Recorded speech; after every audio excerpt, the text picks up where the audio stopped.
Retha Crum is actually the founder and the CEO of Print Zone, which is what I refer to be one of the biggest printing companies in South Africa at the moment. I'd love for you to actually describe the past 3.5 years. My house burned down. I lost everything I've worked for my entire life. And 2 months later, David died. What still keeps you going? Yeah, you might have lost your job. But there are thousands on that same day who've lost their jobs too. I think we must stop making everything about ourselves. I love what you said when you said a lot of people are stuck, and your message is basically saying you can unstuck yourself. Yeah. And it's not rocket science. It really can be done. And if somebody that has gone through what you've gone through is at the age that you are at, can restart and say, actually, no, I'm willing to learn. Hello, Resonate community, and welcome to the best and the biggest sales and entrepreneurship podcast in the whole wide world. So, to describe today's episode, do you guys ever have a friend that you how did we meet, first of all? But also at the same time, it's like, you are changing my life day by day. I have one of those people in my life today on this podcast, and I just thought I had lunch with her last week, and I was like, listen, I need you to come on the podcast because she's poured into me in so many ways from a business perspective and also from a personal perspective. And I just can't wait for you guys to just get all of those nuggets and all of those insights and expertise. So Retha Crum, welcome to the podcast. Thank you, Michelle. I'm very happy to be here. Yeah, thank you for coming. I'm so excited to talk to you. Yeah. Like we said, we discuss life. Yes, a lot. And I honor and appreciate that so much. So having you here and just bringing this community into our conversations is heartwarming for me. Thank you. So thank you for coming. You. Before we get into the final conversations in life, we normally start the podcast with a 5 round of questions, which means we want to get to know who's sitting on the other side because people don't know who Retha Crum is, and we ask a lot of questions. But I also want to give them an idea of who you are from a professional point of view. So Retha Crum is actually the founder and the CEO of Print Zone, which is what I refer to be one of the biggest printing companies in South Africa at the moment. No, Michelle, it's gone smaller. Okay, tell me more. Yeah, well, business is challenging. Yeah. And after David died, I really battled to keep the company, going full scale. Whilst I was busy rebuilding my life as well. So it's gone down in size, but I must say I've handed it over into very capable hands, Valerie, and I am on a different journey now. Yeah, interesting. I can't, because that's the journey I really want to get into. I want to get into just the details of that journey. And before we get into that, what do you look forward to in the morning? My first cup of coffee. Oh, I must tell you a coffee story. I love that. And let me tell you this. I was saying this to my mom yesterday. I used to bash people for drinking coffee. I used to be like, you don't need it. It's just not healthy for you. And then literally for the past 2 months, I cannot go past 9 a.m. without a cup of coffee. Yeah, no, heavens. When I get up in the morning, I take my dogs out, and before I even open the door for them, I already switch a kettle on. Yeah, so I second that. Amazing. Okay. Second question is, what's your go-to karaoke song? Oh, it would be a Mamma Mia song. What? An ABBA song. Is it? And then the follow-up question is would you sing us a few lines? Oh, my word. Not without my backup singers. I'll be your backup singer. I'll be a backup singer. It's which Mamma Mia song? Is that Mamma Mia, Here We Go Again? Which one? That one. Okay. There's just all of really? ABBA. The entire ABBA albums. All really? of them is just excellent. Yeah. Super Trooper. There are so many. You know. Sure. Okay, cool. Will you at least sing one for me off camera after this podcast? You will. A few lines. Will cry. Your ears will bleed. No, I can't wait. The last time you and I sat together, we were talking a lot about business, and we were talking a lot about the power to get up. We are just talking a lot about resilience and really just finding yourself again in a different thing. And one of the biggest realizations that I had when I met you was that you had gone through something I would never imagine anybody having gone through. But you were looking put together. You were looking amazing. You were doing business. You were winning. And it was just so unbelievable for me. And I want to trace back a little for context. And I'd love for you to actually describe the past 3.5 years. Okay. 3.5 years, we were in the pandemic. Yeah. And David and myself decided we buying a new house in Northcliffe because our grandson lives there, our first grandson. Yeah. So we started looking, and we found this place. Obviously putting an offer in, got accepted, finance approved, and we were so excited to move in. And we literally, on the 31st of May, we parked the truck in front of the gates and we said, hand over the keys. We are here. Yeah. So we moved in, and then 8 days later, the house burned down. It was 9 o'clock at night. We were in bed, and one of our dogs, Sky, actually, can you say, rang the alarm. He got David up to go and look. It was his dog barking. And he started screaming from the living room, fire, Retha, get out, get out. And it's like really a fire. Yeah. You don't believe it.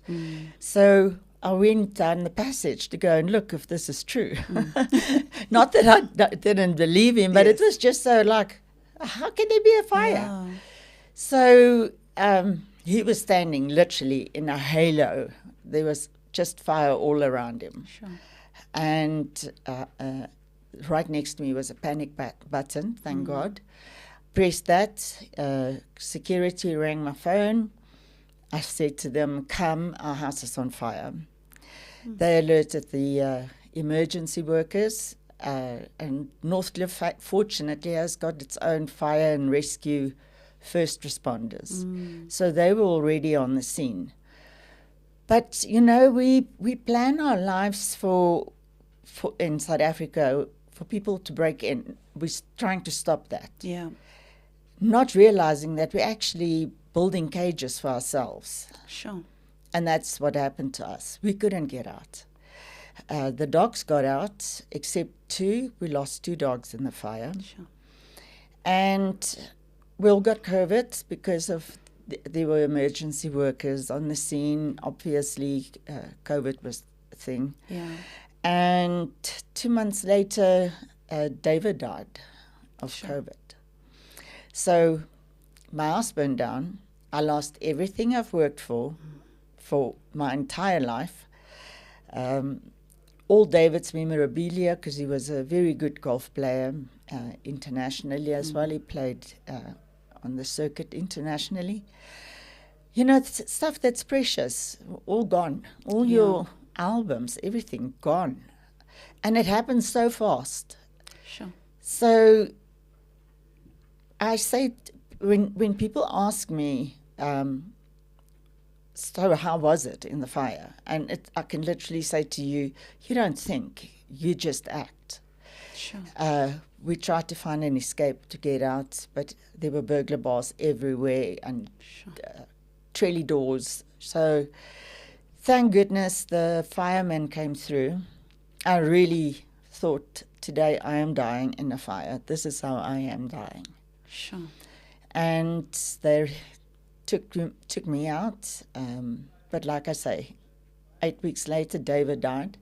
And our business, because we had to work from home, all our business and equipment went up in flames. And now here's a very important life lesson. Yeah. If you are moving, advise your insurance company that you are moving and change your address on your policy. Because now the risk is at a different premise. Location. Yes. So business insurance didn't pay out. Content insurance. The only thing that paid out was actually the home loan, the house insurance to rebuild the house. Yeah, Okay. yeah. But that was also a drama by itself. Yeah, and I mean, without getting into the big part of like that drama in itself, I mean, I can imagine this brand new house you just bought burns down, and your husband contracts COVID, and the journey to the 8 weeks is like him being hospitalized, him not feeling well, now trying like the house, having lost, and actually going through all of that, and then you lose your husband, and now you're trying to figure out, why did the house burn down? Yes. What was the reason? It was an electrical fault in the roof, and I had 3 electrical certificates because I am quite painful about paperwork. As a Painfully business- painful. Painfully painful, yes. But all 3 were worth nothing. It wasn't a real COC. They weren't real COCs. I couldn't even, and I really tried to trace this electrician. I couldn't find him. He was not registered anywhere. Ooh. So, yeah, it was definitely, I blame the systems in South Africa. The onus should be on the person who buys the house to do the electrical certificate, because then your electrician is not going to... So this person was contracted by the bank? No, by the previous owners. Because if you sell a house, you have to do a COC. Okay. And they appointed an electrician. Yes. And I'm sure it was not, I'm sure it's one of these 5,000 Rand certificates that you do, even though it's a double-story house. Yeah. So Sure. it was an electrical fault. APSA had inspectors out. There are special forensic inspectors on fires. Yeah. They came out and they established that it was in the roof. And then later on, a couple of days later, I found out that the house on top of us, because Northcliffe is on a kind of a hill, they saw the fire. They saw it starting in the roof. Sure. But they didn't know us, obviously, so they couldn't phone us. Oh, I see. And they could see the glow in the roof. And then they heard the dogs barking, and you hear this little girl screaming, Mommy, there's dogs. So it was actually awful to watch it afterwards. Sure, I can imagine. But, so you work through that. You wake up the next morning, and you've got nothing. You don't even have a toothbrush. Sure. Literally nothing. Everything went up in flames. It's like your entire life got destroyed, wiped out. Everything that you were as a person that defines you, gone. And then David got sick. My son also, actually our entire family got COVID. But Alex and David got the worst part of it. They ended up in hospital. They were in the same ICU unit. And because of Alex's age, the doctors, they make such difficult decisions, Michelle. Sure. Honestly, I still want to write a book about what I experienced and what I saw. Yeah. We had to queue at the hospital. There were no oxygen. My gosh. And only because Alex was younger and he had a better chance of surviving, he got the next flight out to be evacuated. Oh, I can't imagine what that must have, felt like over the years. What you do is you just put one foot in front of the others, and thank God for family. Yeah. Because they will step in, like in my case they did. They bought us some clothes. My sister started with the funeral arrangements. David's family as well, everybody did their bit. Yeah. But yes, there I was, no house. I still had 9 dogs left. the girl. Sure. We were dog lovers, or I am still, to the extreme. Okay. Yeah. That's all that's on your Instagram page. I cannot drive past a dog in the road. I love that about you. I mean, even just talking about that, because every time I'm reminded of your story, I think about a lot of different pivotal moments for a lot of people. You know, that for some people it's not like a fire, but it's like a drastic thing happening in their lives. Yeah. It's also losing a loved one. And I think as a wife, and you lose David, who was somebody that built this business with you, and was and I think if in healthy relationships, in most cases, the husband is usually the one that fixes everything. Yes, You know? I didn't have to I didn't have to worry about anything. You know, I could just focus on the business. And Yeah. David literally, if there's a burst pipe, like for instance this morning, Yeah. I had a burst water pipe, and I'm like, oh, here we go again. Yeah. You know, Yeah. that's another moment, another ABBA song. Here we go again. Is it? I'm definitely going to go listen to this album. Shucks. Yeah, so, you know, it's like 50% of your life is gone. Yeah. It's such an adjustment. And it's not just death that happens, you know, Michelle. Yeah. Life happens. People get divorced. That is traumatic. True. So in my life, I got married. You know, it's all the stressful things that you can do in your life. Sure. Get married, have children, get divorced, move house. Sure. The death of a partner, because then it was David, Yes. and he passed away. I did all of that literally in a couple of months, apart from the divorce part. That Yeah. was very long ago. Sure. What has been keeping you going for the past couple of years? You know, if you wake up in the morning, you literally drag yourself out of bed. Yeah. But because I said I am not going to lie down, I am going to get up again. Yeah. I phoned my customers, got in contact, said I'm still open, I need business. The other thing was, and I've got staff, so it's a responsibility. True. You cannot just go and say, I'm done. Yeah. There's no checking out for you. Then, of course, my dogs, you know, Yeah. you have to feed them. You have to take them to the vet. You have to give them love. Yeah. And remember, they were as traumatized as what we were. Yeah. They survived the fire as well.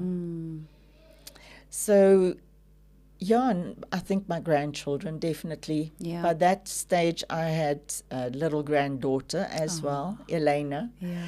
And it was the two of them, you know. It just kept you moving.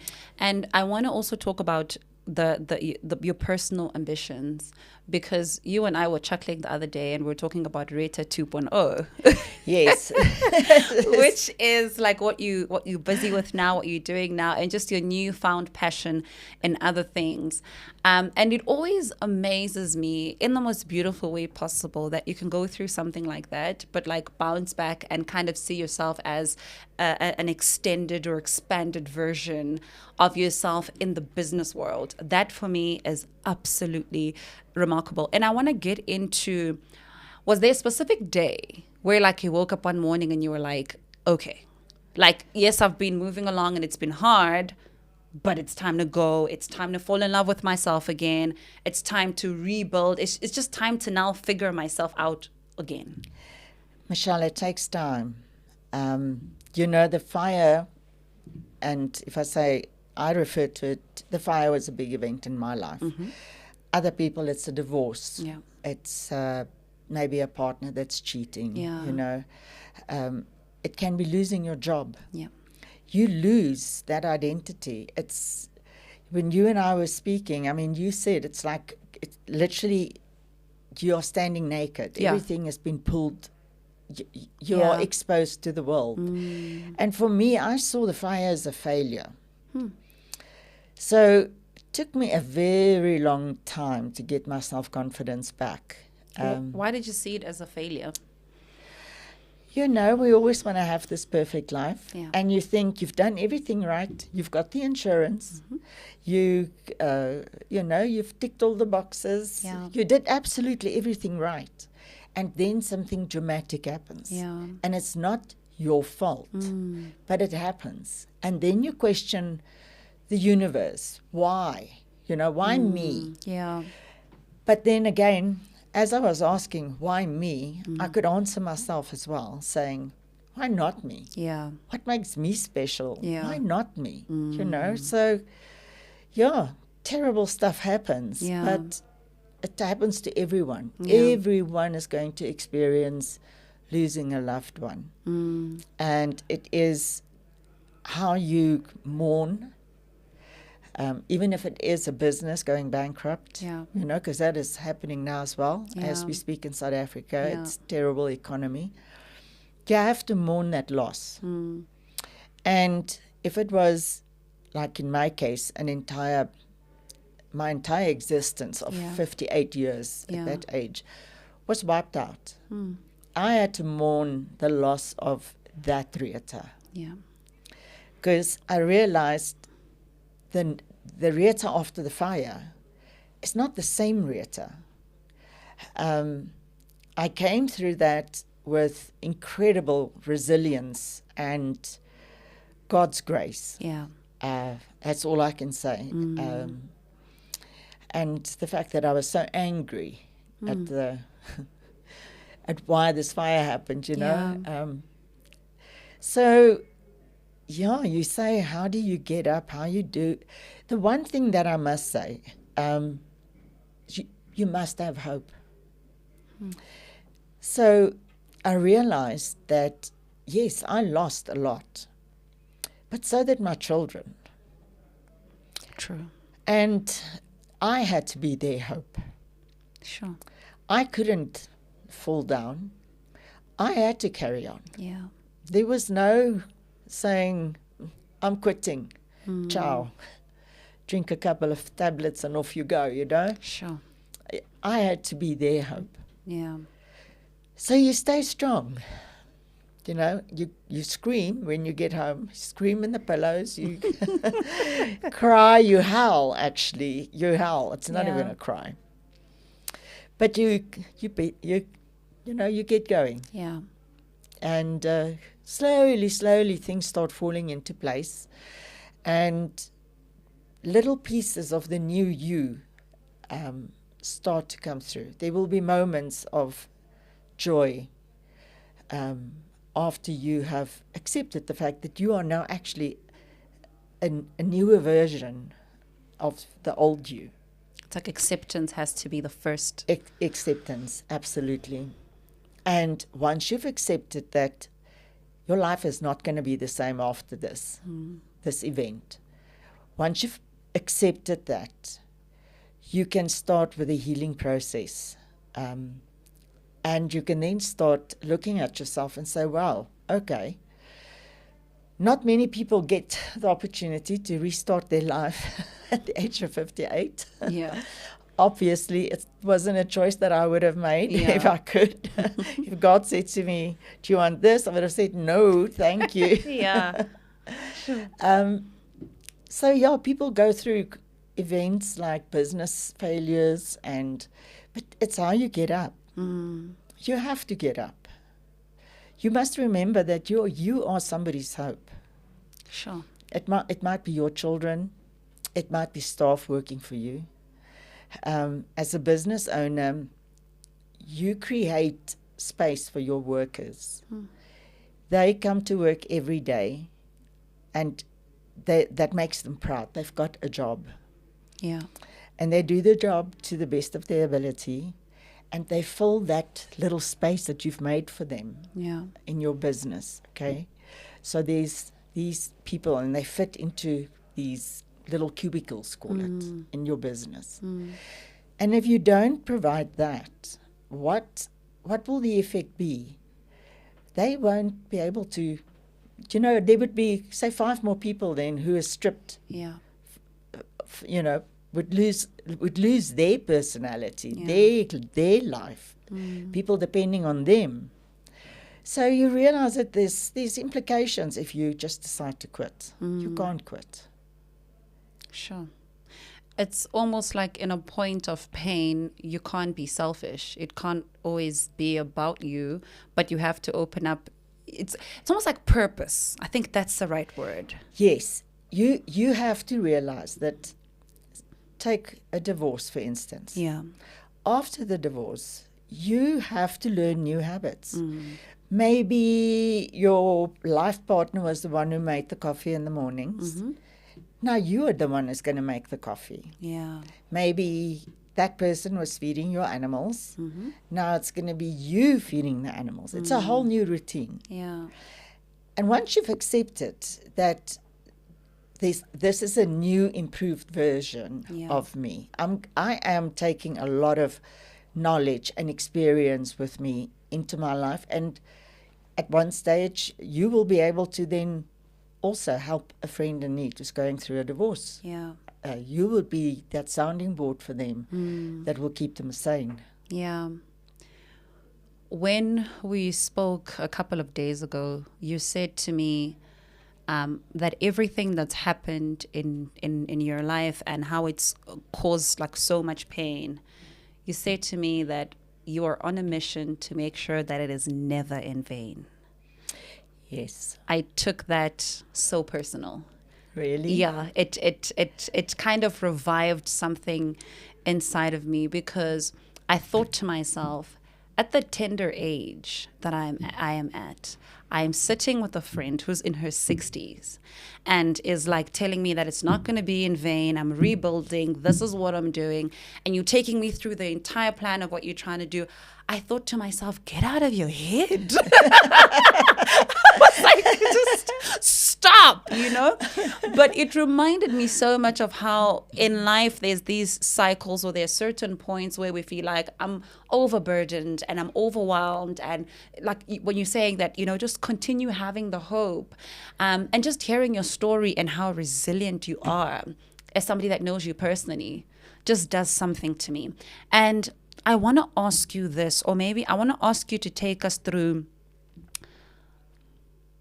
the importance of just that resilience, but also using that pain for purpose. Because I can imagine if I lost and I'm going through loss, my staff might not be the people I'm thinking of. Like, because everything is me. Why did this happen to me? I am feeling depressed. I am sad. I've lost. You know, but you are saying, yeah, you've lost, but what about your children? What about your staff? What about this business? I also liked when you said in the beginning that one of the things that helped you get up is you got up and you started phoning your clients. And you said, hi, I'm still around for business. I can imagine somebody just shutting everything down. Yeah. You know, the business is my life. It's 26 years old. I don't have, you know, thank goodness I could win that part of my life back in a way. My business is my identity, you know. I am my business. You know, when you say that, I remember one of the things we were also speaking about a couple of days ago was like making your business your identity. And I was sharing with you that my biggest struggle is that when something wrong happens in my business, it attacks my self-confidence. And then I just feel like I can't, like it literally attacks who I think I am. And you took me through something that was so powerful around identity with your business. And now I'm asking so many questions at the same time because I'm just like, okay. Talking about that business being your identity, what still keeps you like going? And I want to get to that point of like resilient, and maybe you can say it to me how you said it before, but like this for the young people who are currently going through something might not be as tragic, or they might not even understand what they're going through, but it's like I'm losing a bit of hope and my identity is crashed because maybe I'm not making the money that I want to make. I don't have the relationship I want to have, or my relationship is not going well. Whatever they're going through right now, how do they move past that to focusing on what actually matters to move forward? Michelle, the thing that I think people, it's like you say, get out of your own head. Yeah. something happens to everyone, okay? Mm-hmm. Yeah, you might have lost your job, but there are thousands on that same day who've lost their jobs too, okay? I think we must stop making everything about ourselves and make the circle bigger. And make space for other people. But then saying that, also, it's your friends that who will carry you through this. Yeah. And people must be honest. They must be honest. They must say, I am struggling with this. There was a stage where the suicide line was like my first emergency number. Like when you get, like it was really like that bad. Yeah. But once you've gone through and you realize, there's no time, there's no ticket for you to jump off the train, you have to push through this. And you realize then that having hope and being other people's hope gives you a purpose. Sure. Also, after the fire, financially I was done. I realized when I looked at my business, I realized that I won't be able to do this until I'm 70. Dave and I always said, we're going to keep on working. We're not going to retire. Yeah. Who wants to retire? What are we going to do at home? I mean, like, we're business people. Yes. I can't knit. Yeah. I hate cooking. I don't play golf. Yeah. So we were just those people that we just were so happy in being with each other and being in our business, producing and being productive. Suddenly that partner is gone, okay? You are now the new you, the improved person 2.0. Yes. Okay. And you look at your career and maybe it's time to make a career change. When I looked at my life, I had to take a hard, long look at it, and I realized I won't be able to retire even if I wanted to. Sure. And I started to look at earning. How will you earn extra money by, not being really employed? Yes. Having free time. Yeah. What will you spend your free time on? Yeah. Those were my questions to myself. So it was like a life audit, basically. Yeah. You do a life audit. At some stage in your life, you actually will do a life audit. And I realized that, first of all, my industry is way too stressful. I will die of a heart attack before I retire. And the world has changed, Michelle. The world has changed. And AI, and I hate saying this, but AI is actually our next big threat in terms of jobs. Do you see it as a threat, or could be a potential, what's the word, like a potential change, expansion that could change a lot of things for the workforce? Look, I mean, I love it. Okay. I'll be very honest with you. I mean, I love it. But I can see how there's going to be many people. It's like the fax machine. Who's got a fax machine? I see. If you have to ask a 15-year-old, please go send a fax, they're not going to know what are you talking about. Yeah, they wouldn't even know how to use it. Yeah, so I do see that there's going to be it's going to be very disruptive. But that's a nice word, disruptive. Yes, it's disruptive. But I can use it in my industry. Yeah. And that's why I say I love it. It's very creative. You can be very creative with it. So I enjoy it. Just to get back to after my audit, and I realized I'm not going to be able to retire even if I wanted to. I thought, business today is online. And you have to be online if you want to earn or supplement your income. True. And I was very lucky because I stumbled across a a video, I think it was on Instagram, of this guy saying basically the same thing, close to retirement, realized they can't retire. He's actually British. They bought a hotel in Spain, and then the pandemic struck. Yeah. Shucks. So there they were. They bought this place. They had no customers. Sure. And that's how he then started with looking online. And he then introduced me to this series of videos. Because obviously I sent him my email. I subscribed to whatever he was going to tell me. Yeah. And when I started watching him, I realized that this is what I want to do. Yeah. And it's something that I've never heard of before. Affiliated marketing. Yeah. I never knew something like that existed. Yeah. I would have done it 10 years ago. Really. And now it's like more fast tracked, obviously, with the internet and AI and etc. But what I'm always so intrigued by is that, we live in such a society where we think AI or technology is for like the young people. And now I get to see you be so innovative and like walk into those spaces and do all of that. And now there's Retha 2.0 in terms of the work that you're now getting into. Speak to us about the message that you want, the work that you want to do to put across. My message that I want to put out there is that you can change.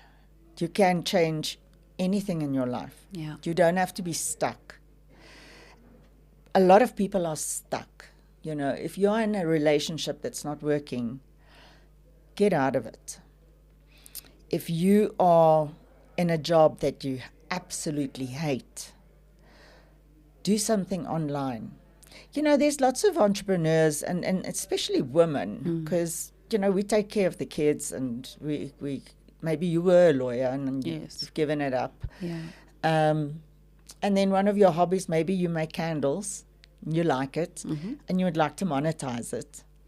So this course that I entered into teaches you how to have a website, teaches you everything about building your funnels, about automated messages going out. Yeah.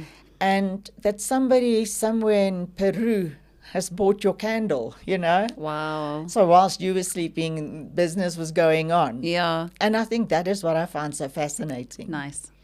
And also, we always have to learn new things. We tend to think that it's technology is just for youngsters. You are quite right. But it isn't. And with this course, they actually do these various platforms. They can either you can do it yourself, or they can do it with you, like with mentors and so on. And then there's also an option where they do everything for you. Oh, nice. Yeah, Okay. but I wanted to learn how to do everything. So Yeah. I tell you, it's a steep learning curve, and it's not for lazy people. Yeah. It's definitely a make money quick scheme that does not exist. Yes. It's not snake oil. It is. What is snake oil? Snake oil is what the in the old days, like I'm talking 1800s, early turn of the century, there would be doctors. But they weren't real doctors. Okay. And they would have like a mixture concocted, and it was called snake oil. And they would go from farm to farm, house to house, selling this. Really? Snake oil, it's the remedy. It's going to heal your arthritis. It's going to do that. do that. It's meant to like heal all your problems away. Yeah, so that's where the term snake oil comes from. It is the real deal. It's not nonsense. Yeah. Affiliated marketing is very interesting, and I didn't know that even Mr. Price has got an affiliated marketing program. You told me that, and I was like, I had no idea. Absolutely no idea. Yeah. Shucks. It's it's been around. Yeah. I just didn't know about it. Yeah. I found out about it. So, and like I say, I'm looking forward to this new journey. My I'm starting a second YouTube channel, and that message is definitely going to be more for people going through challenges, how to face it, messages of hope, messages of positivity, be positive, try and keep, one eye on the ball. Yeah. It's easy to lose sight of what you were meant to be on earth for, Yeah. So, Sure. yeah. I like that. Will you please give us the links and everything for your YouTube channel and for the affiliate marketing, if there's anybody watching that is interested in like getting into that or learning more to see how they can also start making money. I love what you said when you said a lot of people are stuck, and your message is basically saying you can unstuck yourself.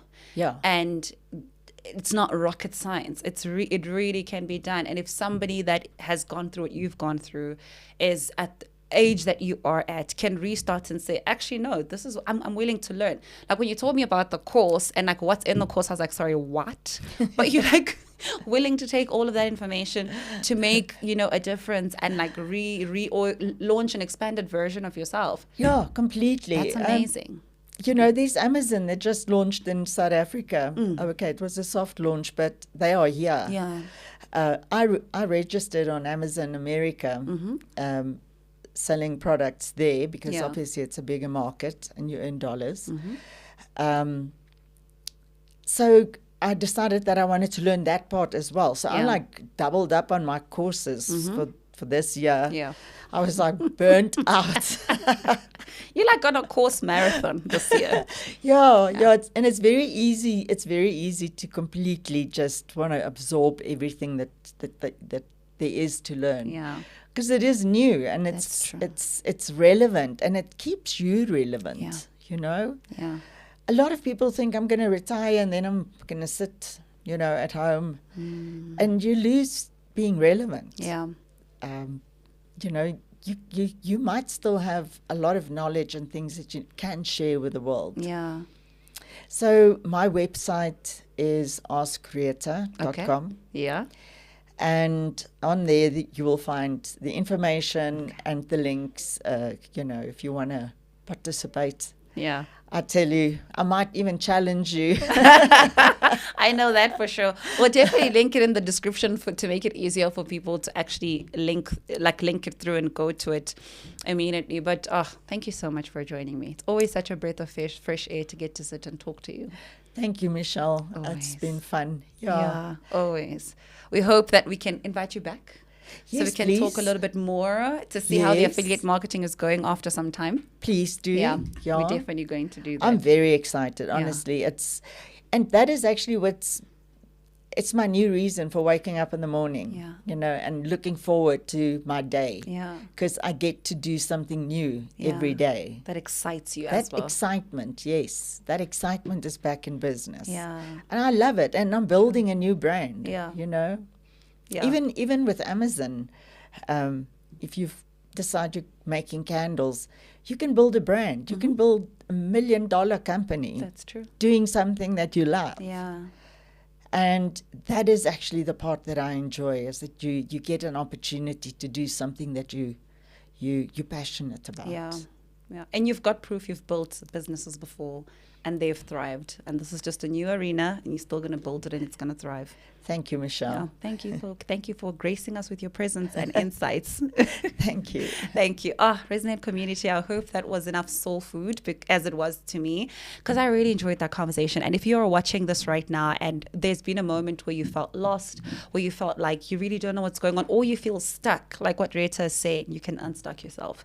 It doesn't have to be you taking a course. It could you just be plugging into platforms like these to learn more about what's happening in the world. It could be you clicking on some of the links that we've put down below and maybe going to askretha.com and finding out more information. But whatever it looks like for you, you can unstuck yourself. Thank you so much for joining us on this Resonate podcast. We love you guys. And I want to hear in the comments section, what did you learn the most as part of this conversation? Because I have a whole list. We love you guys and we'll see you guys in our next podcast. Goodbye.